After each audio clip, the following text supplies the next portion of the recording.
अपर्याप्तं ततः आकस्मिक बलं भीष्म अभिरक्षितं पर्याप्तं तु इदम् येषां बलं भीम अभिरक्षितम्।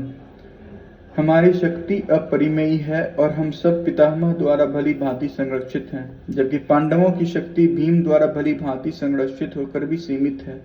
तात्पर्य, यह दुर्योधन ने तुलनात्मक शक्ति का अनुमान प्रस्तुत किया है। वह सोचता है कि अत्यंत अनुभवी सेना नायक भीष्म पितामह के द्वारा विशेष रूप से संरक्षित होने के कारण उनके शस्त्र सेनाओं की शक्ति अपरिमेय है। दूसरी ओर पांडवों की सेनाएं सीमित हैं, क्योंकि उनकी सुरक्षा एक कम अनुभवी नायक भीम द्वारा की जा रही है, जो भीष्म की तुलना में नगण्य है। दुर्योधन सदैव भीम से ईर्ष्या करता था, क्योंकि वह जानता था कि यदि उसकी मृत्यु कभी भी हुई तो वो भीम के द्वारा ही होगी, किंतु साथ ही उसे दृढ़ विश्वास था कि भीष्म की उपस्थिति में उसकी विजय निश्चित है, क्योंकि भीष्म कहीं अधिक उत्कृष्ट सेनापति हैं। वह युद्ध में विजयी होगा, यह उसका दृढ़ निश्चय था। अन्येषु च सर्वेषु यथा भागम अव्यवस्थिता भीष्म एव अभिरक्षन्तु भवन्तः सर्वे एव ही। अतएव सैन्य व्यूह में अपने अपने मोर्चों पर खड़े होकर आप सभी भीष्म पितामह को पूरी सहायता दें। भीष्म पितामह के शौर्य की प्रशंसा करने के बाद दुर्योधन ने सोचा कि कहीं अन्य योद्धा ये न समझ ले कि उन्हें कम महत्व दिया जा रहा है। अतः दुर्योधन ने अपने सहज कूटनीतिक ढंग से स्थिति संभालने के उद्देश्य से उपयुक्त शब्द कहे। उसने बलपूर्वक कहा कि भीष्मदेव निसंदेह महानतम योद्धा हैं, किंतु अब वे वृद्ध हो चुके हैं। अतः प्रत्येक सैनिक को चाहिए कि चारों ओर से उनकी सुरक्षा का विशेष ध्यान रखें। हो सकता है कि वे किसी एक दिशा में युद्ध करने में लग जाएं और शत्रु इस व्यस्तता का लाभ उठा ले। अतः यह आवश्यक है कि अन्य योद्धा मोर्चों पर अपनी अपनी स्थिति पर अडिग रहें और शत्रु को व्यूह ना तोड़ने दें। दुर्योधन को पूर्ण विश्वास था कि कुरुओं की विजय भीष्मदेव की उपस्थिति पर निर्भर है। यदि युद्ध में भीष्मदेव तथा द्रोणाचार्य के पूर्ण सहयोग की आशा थी, क्योंकि वह अच्छी तरह जानता था कि इन दोनों ने उस समय एक शब्द भी नहीं कहा था जब अर्जुन की पत्नी द्रौपदी को असहाय अवस्था में भरी सभा में नग्न किया जा रहा था, और जब उसने उनसे न्याय की भीख की मांग रखी थी। यह जानते हुए भी कि इन दोनों सेनापतियों के मन में पांडव के लिए स्नेह था, दुर्योधन को आशा थी कि वे स्नेह को उसी तरह त्याग देंगे जिस तरह उन्होंने ध्रुव क्रीड़ा के अवसर पर किया था। तत्संजयनं हर्षं कुरु वृद्ध पितामह सिंहनादं विनद्य उज्जय शंखम ध्वमे प्रतापवान। तब कुरुवंश के वयोवृद्ध परम प्रतापी एवं वृद्ध पितामह ने सिंह गर्जना सी ध्वनि करने वाले अपने शंख को उच्च स्वर में बजाया, जिससे दुर्योधन को हर्ष हुआ।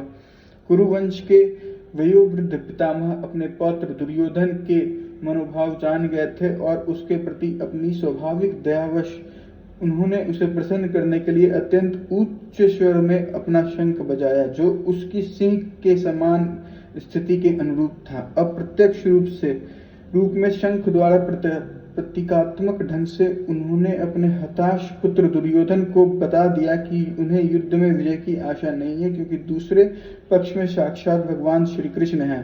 फिर भी युद्ध का मार्गदर्शन करना उनका कर्तव्य था और इस संबंध में वे कोई कसर नहीं रखेंगे।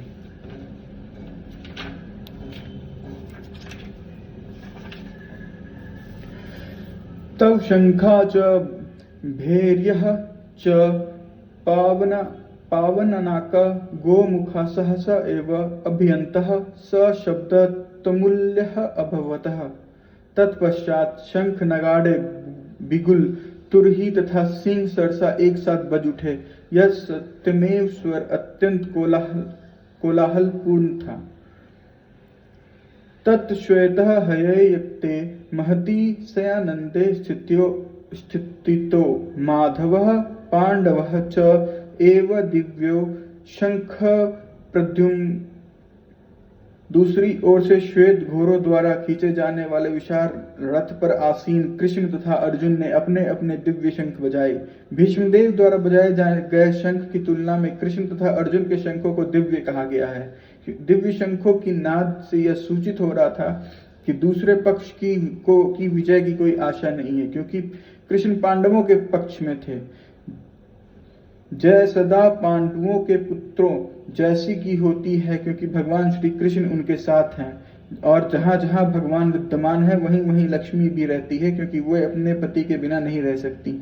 अतः जैसा कि विष्णु या भगवान कृष्ण के शंख द्वारा उत्पन्न दिव्य ध्वनि से सूचित हो रहा था, विजयी तथा श्री दोनों ही अर्जुन की प्रतीक्षा कर रही थी। इसके अतिरिक्त जिस रथ पे दोनों मित्र आसीन थे वह अर्जुन को अग्नि देवता द्वारा प्रदत्त था, और इससे सूचित हो रहा था कि तीनों लोक में जहां कहीं भी यह जाएगा वहां विजय निश्चित है।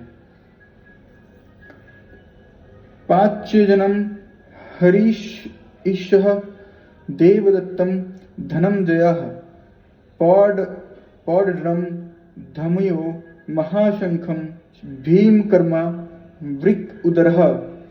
भगवान कृष्ण ने अपने पंचजय शंख बजाए, अर्जुन ने देवदत्त शंख तथा अति भोजी एवं अति मानवीय कार्य करने वाले भीम ने प्रौढ़ नामक भयंकर शंख बजाया।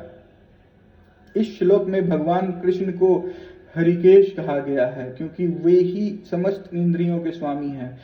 सारे जीव उनके विभांश हैं, अतः जीव की इंद्रियां भी उनकी इंद्रियों के अंश हैं। चूंकि निर्विशेषवादी जीवों की इंद्रियां के कारण बताने में असमर्थ हैं, इसलिए वे जीवों को इंद्रिय रहित या निर्विशेष कहने के लिए उत्सुक रहते हैं। भगवान समस्त जीवों के हृदय में स्थित होकर उनकी इंद्रियों का निर्देशन करते हैं, किंतु वे इस तरह निर्देशन करते हैं कि जीव उनकी शरण ग्रहण कर ले, और विशुद्ध भक्त की इंद्रियां का तो वो प्रत्यक्ष निर्देशन करते हैं।